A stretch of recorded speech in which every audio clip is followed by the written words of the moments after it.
यह कहानी नई नवेली बहू और एक कबरी बिल्ली के बीच की कहानी है।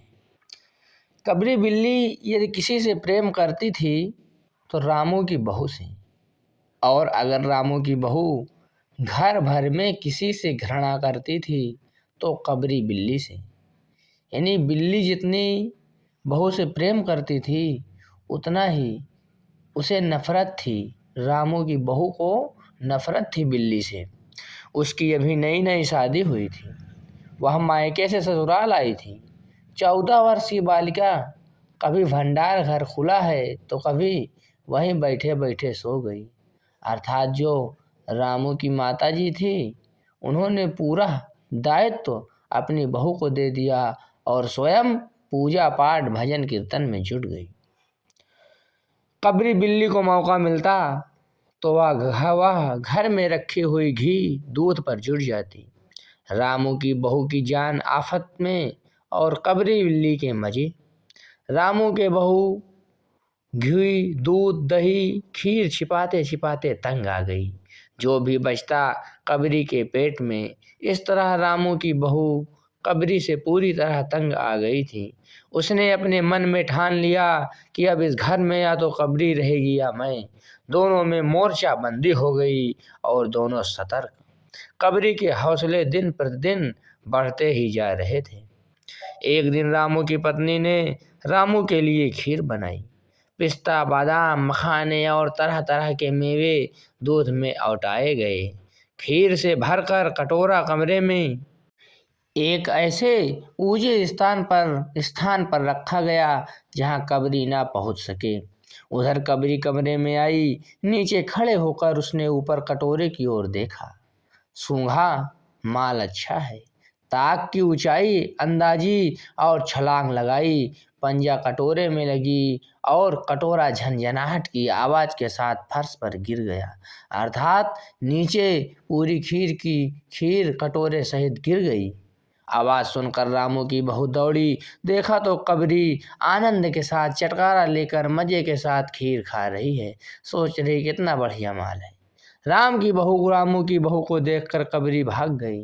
रामू की बहू पर खून सवार हो गया, यानी उसको बहुत क्रोध आया इस प्रकार का दृश्य देखकर। उसने कुछ सोचा और एक कटोरा दूध कमरे के दरवाजे पर रखकर चली गई। हाथ में पाटा लेकर लौटी तो देखती है कबरी दूध पर जुटी हुई है। सारा बल लगाकर पाटा उसने कबरी पर पटक दिया। कबरी हिली न डुली, न चीखी न चिल्लाई, बस एकदम उलट गई। यानी उसने फिर सोचा बहू ने कि अब इस बिल्ली को कैसे सबक सिखाया जाए। इसीलिए उसने एक कटोरा दूध रख दिया कि आओ बिल्ली, आपकी हम तुमको बताते हैं। अब बिल्ली गई, वही लपक में पी रही थी। अब बेचारी जानवर है तो घर में मानो मातम छा गया। यानी वो वहीं पर लुढ़क गई। दर का दर टस से मस न हुई। सब एक दूसरे को मुंह देखने लगे। मिसरानी बोली, माँ जी बिल्ली की हत्या और आदमी की हत्या बराबर है। यानी एक स्त्री थी, महिला थी। अब जानते हो पंचायत महिलाओं का। पंडित जी बुलवाए गए। पंडित जी अब आते हैं। अब पंडित जी भी अपना बताएंगे कि भाई पहले तो इनके पंडित जी कह रहे हैं कि पहले तो आपको बिल्ली के बराबर का दान देना चाहिए, यानी बिल्ली के बराबर सोने की बिल्ली बनवा कर देना चाहिए, नहीं तो बहुत बड़ा नरक है। नरक का नाम कुंभी पाक बताया। कितना बड़ा नरक में आपकी बहू जाएगी। बहू की नरक को जाते देख करके वो भी कहते अच्छा पंडित जी बताइए उपाय। तो पंडित जी ने बताना प्रारंभ किया।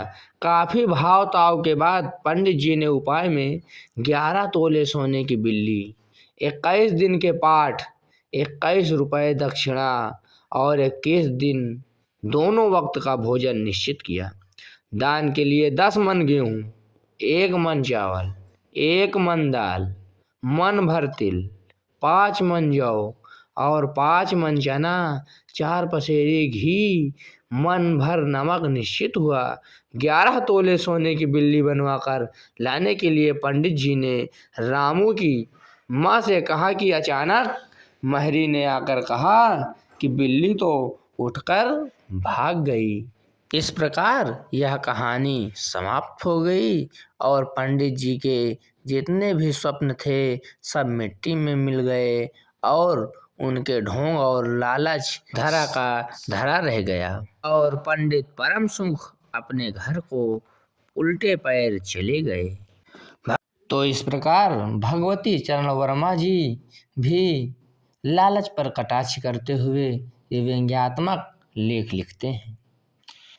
हमको ईश्वर में विश्वास रखना चाहिए, लेकिन दान धर्म उतना करना चाहिए जितने में अपना मन भी संतुष्ट हो, क्योंकि एक श्लोक है कि पात्रे दानम स्वल्पमपि काले दत्तम युधिष्ठिरः मनसा ही विशुद्धेन प्रेत्यानंत फलम स्मृतम।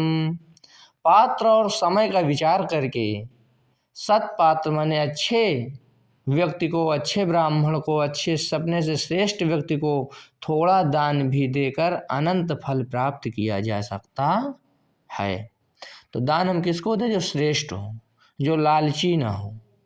तो इस प्रकार हम दान करके भी फल की प्राप्ति कर सकते हैं। आपका बहुत बहुत धन्यवाद।